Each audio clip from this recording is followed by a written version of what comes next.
1990 সালে পাকিস্তানের মাটিতে লাল বলের ক্রিকেটে জয়ের মুখ দেখেছিল ওয়েস্ট ইন্ডিজ। এরপর দীর্ঘ ২-৪ বছর আর সেই স্বাদ পাওয়া হয়নি ক্যারিবীয়দের। অবশেষে সেই খরা কাটল আজ। মুলতান টেস্টের তৃতীয় দিনে আজ স্বাগতিক পাকিস্তানকে ১-২-০ রানে হারিয়েছে ক্যারিবিয়ানরা।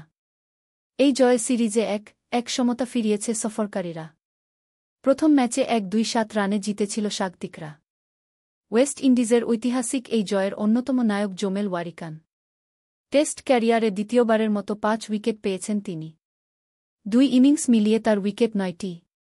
পাকিস্তানের দ্বিতীয় ইনিংসে ১-৬ ওভার হাত ঘুরিয়ে ২-৭ রান খরচে ৫ উইকেট পেয়েছেন ওয়ারিকান। তার ঘূর্ণিজাদুর সামনে দিনের প্রথম সেশনেই ভেঙে পড়েছে পাকিস্তানের ব্যাটিং লাইনআপ।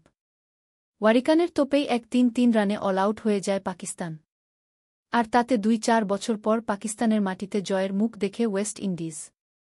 এর আগে ১৯৯০ সালের নভেম্বরে ফয়সালাবাদ টেস্টে ডেসমন্ড হেইন্সের নেতৃত্বে জয় পেয়েছিল ক্যারিবীয়রা।